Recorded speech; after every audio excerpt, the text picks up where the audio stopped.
खुंजानाय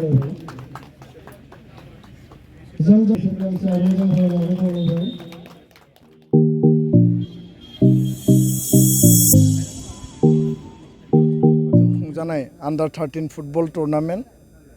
बिनि दिनै नैथि सेमिफाइनाल आरो बेखौ जोंनि जि मोनसे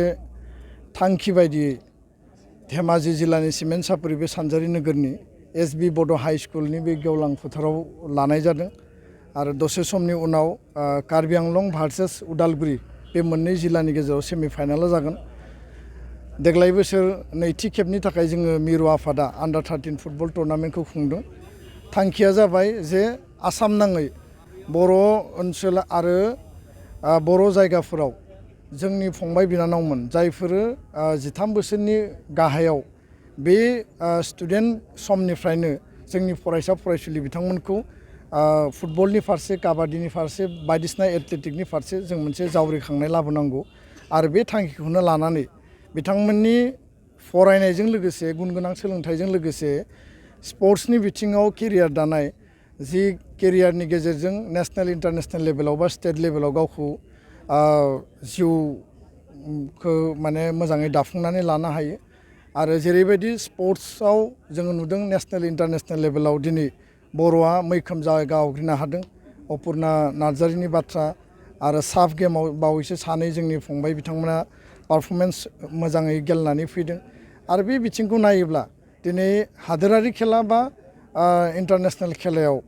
बर' सुबुं गैयाबा इन्डियाननि टीमा फुलफिल जाया, आसामनि टीमा फुलफिल जाया बा नेशनेल लेभेलाव फुलफिल जाया। दा बेखायनो बर'आ गावहानो मोनसे माने inborn quality capacity physical fitness दंखायो हिसाबै जोंनि पारफरमेन्स आरो स्किलखौ राइट ट्रेकआव लांनानै जोङो साबना हामना बोरै बेस्ट अफ द बेस्ट जुनियरनिफ्राय सेनियर आन्डार 13निफ्राय आन्डार 14, 15, 16,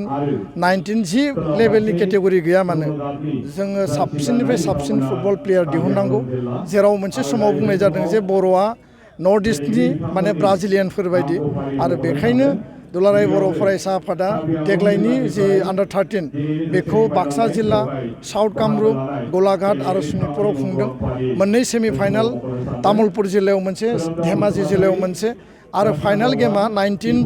अक्ट'बराव चिरां जिल्लायाव बे खुंफुंजागोन आरो बिनि गेजेरजों जोंनि माहारिनि गेजेराव मोनसे जावरिखांनाय मोनसे रेनेसा मोनसे स्पर्ट्सनि बिथिङाव रिभलिउसन आरो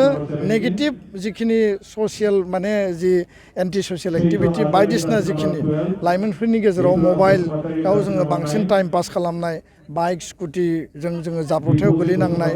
नाङा फाङा जोङो ड्राग्स, जौ जुवा बायदियाव जोङो गावखौ एंगेज खालामनाय, बे जि नेगेटिभ मोनसे माने बिथिं बेखौ जोङो टटेलि डाइभार्ट खालामनानै इयुथनि जोंनि फंबाय बिथांमोननि एनार्जिखौ जोङो पजिटिभ मोनसे दिगाव जोङो इनभेस्ट खालायोब्ला थारैनो बिथांमोनखौ जोङो डाइभार्ट खालामनो हागोन आरो बिथांमोनखौ डाइनेमिक मोनसे मोजां लामा दिन्थिनायनि गेजेरजों जिउखौ दाना लानायनि थाखाय स्कप बे मोनसे प्लेटफर्म आरो बेखायनो सिमेन्ट सापरिनि बे जोङो जि सेमिफाइनाल दुलाराय बर' फरायसा आफादनि बोसोनगिरि आरो गासै टीमा जोङो ज' बाहागो लाफैदों। एसे सिगाङाव जोङो मोनद' दख'रानि वार्कार्स मिट लाबाय आरो बेयाव आफादारि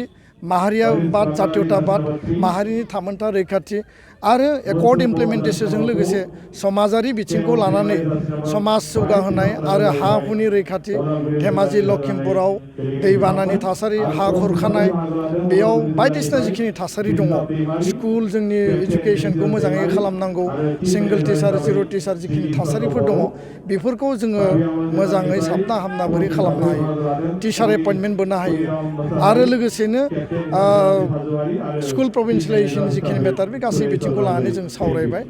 आङो आसा खालामो जे धेमाजियाव जि मोनसे एखुथा जिखिनि जोंहा स्टेटास दङ बे स्टेटासखौ जों मेनटेन खालामनानै माहारिबादनि थाखाय माहारिनि थाखाय समाजनि थाखाय एबसुआ गोख्रोङै खामानि मावनो हागोन आरो नैबे सेमिफाइनाल खुंनायनि गेजेरजों गोबां सेनियर आरो जोंनि आगुनि दैदेनगिरिफ्रा बाहागो लाफैदों लोब लोब रायजोफ्रा बाहागो लाफैदों बिनि गेजेरजों समाजाव मोनसे गोजोन खौसेथि आरो अनलायनायनि मेसेज थांगोन। सार गोबां फरायसालि थैलांनायनि मोननै जाहोन दङ। मोनसे जाहोना जाबाय जे जोंनि समाज आरो हारिनि सुबुं आरो व्यक्तिफोरा बर' मिडियाम स्कुलनि फारसे बा बर' बिजोंनि फारसे जिखिनि ट्रास्ट आरो कनफिडेन्स बिथांमोननियाव आत्मबिश्वास थानांगौ बेखौ जोङो बिल्ड आप खालामनांगोन सरकारि फरायसालियानो जा प्राइभेट फरायसालियानो जा बा भेन्सार फरायसालियानो जा बर' बिजोंनि बेखौ जोङो बयबो जोथोन लालायनांगोन लोगोसेनो टिचार्स एपइन्टमेन्टआ बेयाव मास्ट सिंगल टिचार जिर' टिचार गोबां स्कुल दङ माखासे स्कुलाव टिचार गैया जायनि थाखाय गार्जेनफ्रा गावखौनो कनफिडेन्ट लानो हायाखै जे आंनि गथ'खौ बेयाव होयोब्ला बेयाव क्लास जागोन ना जाया मोजां रिजाल्ट जागोन ना जाया गुन गोनां सोलोंथाइ मोनगोन ना मोना गुबुन फारसेथिं सरकारखौ जों नारसिनदों जे सिंगल टिचार जिर' टिचाराव एपइन्टमेन्ट होनांगौ सरकारा होनो थाखाय जोङो हाबा मावगासिनो होनना बुंदों खिन्थु बिथांमोननि जिखिनि अफिसार बिअ डिअ आइएस बिथांमोननियाव जेब्लाबो जोङो मोनसे बर' बिजों बर' मिडियामनि फारसे नेग्लिजेन्स डिसक्रिमिनेसनखौ जों नुयो बेनिखायनो जोङो गिबि मन्थ्रिखौ बुंदों सोलोंथाइ मन्थ्रिखौ बुंदों स्टेट लेभेलाव डाइरेक्टरखौ बुंदों बर' डाइरेक्टराव दा गासैबो बर' मिडियामनि स्कुलखौ कनभार्ट खालामनानै हरबाय जेनेरेल डाइरेक्टरनिफ्राय दा बर' आरो ट्राइबेल डाइरेक्टरेटआ बेखौ एक्सक्लुसिभलि मोनसे एडमिनिस्ट्रेसननि गेजेरजों बर' मिडियाम स्कुलखौ जोथोन लानांगौ आरो गोख्रैनो आसाम सरकारा जिखिनि टेट क्वालिफाइड दङ माने आउटसाइड सिक्स सिडुल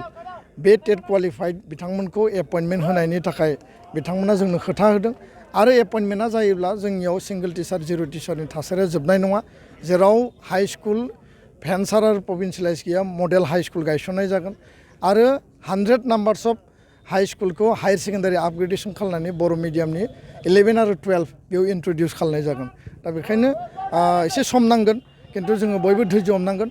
आफादफ्रा जोथोन लानांगोन गार्जेनफ्रा जोथोन लानांगोन आरो मोनसे आत्मबिश्वास फैनांगोन लोगोसे सरकारा बिनि सायाव नेग्लिजेन्स खालायाबासिनो बर' मिडियामनि स्कुलखौ फोरोंगिरि थिसननायनिफ्राय लानानै गासै बिथिंजों बिथांमोना जोथोन लायोब्ला थारैनो बर' मिडियामनि जि जेंना बे जेंनाया सुस्रांजागोन होननानै आंहा बिश्वास दङ गोजोन्थों दिनै बेवहाय नैथि आन्डार 13 फुटबल जोलुर बादायलायनाय जादों बेवहाय दिनै दुलाराय बर' फरायसा आफादा बे गेलेमुखौ बा बे गेलेनायखौ खुंफैदों बेवहाय धेमाजि जिल्ला हिसाबै जोङो मदद होदों दा दिनै बेवहाय मोननै गेलेगिरि जेरै मोनसेया उदालगुरि आरो मोनसेया कार्बि आंलं मोननैनि गेजेराव गेलेनाय जादों दा बे समाव मोननैबो गेलेमु गेलेनाया गेलेनानै जोबथि समाव उदालगुरिया कार्बि आंलंखौ मोनसे गल होनानै देरहानाय बे फिथाइ मोनदों दिनै जोंबो जोबोद खेलखौ नायनानै बा गेलेनायखौ नायनानै जोबोद मोजां मोनदों आरो जोंनि गासै रायजोफोरा थुलुंगा होदों बेवहाय फैनानै लोगोसेबाव जोंनि मिरु दुलाराय बर' फरायसा आफादनि मानाव गेदेर आफादगिरि जोंनिनो दुलाराय बर' फरायसा आफादनि बोसोनगिरि आरो माखासे मिरुनि मानगोनां दैदेनगिरि बिथांमोना फैनानै दिनै गेलेगिरिफोरखौ मदद होफैदों आरो जोंनि गेजेराव रायजो राजाफोरखौ मदद होफैदों लोगोसे जोंनि रायजो राजाफोराबो मोननैबो गेलेनाय टीमखौ नायनानै थुलुंगा होनायनि थाखाय धेमाजि जिल्ला दुलाराय बर' फरायसा आफादनि जानानै गासै रायजोफोरनिसिम साबायखर जासिहरबाय आरो लोगोसे जोङो धेमाजि जिल्लायाव बे नैथि सेमि फाइनालखौ खुंनो मोननानै गोजोननाय मोन्दों लोगोसे मिरु दुलाराय बर' फरायसा आफादा बा मिरु दुलाराय बर' फरायसा आफादनि आफादगिरिजों लोगोसे गासै मिरुनि टीमा फैनानै बेवहाय जोंनि गेजेराव नुजाथिफैनानै बे खेलखौ खुंनायजों लोगोसे जों खावलायनाय बायदि जोंनि रायजोफ्रा लुगैनाय बायदि बिथांमोना फैनायखाय जों गोजोननायखौ फोरमायबाय बेवहाय जोङो जिल्ला आफाद हिसाबै बिदिहाय हायाब्लाबो जोङो बर'नि माहारियारि आफादफोरखौ लानानै खनसे सावरायगोन सावरायनायनि गेजेरजों जों मा गेलेनाय खुंनो हायो फुटबलनि अनगायैबो बा 13 बोसोर बैसोनि सिंनि गेलेगिरिफोरनि अनगायैबो मा आरो आइटेम लानानै खुंनो हानाय जायो बेखौ जों माहारियारि आफादफोरजों रायलायगोन आरो बिनि उनाव जुदि खुंनाय जायो नोंथांमोना थारैनो मिन्थिगोन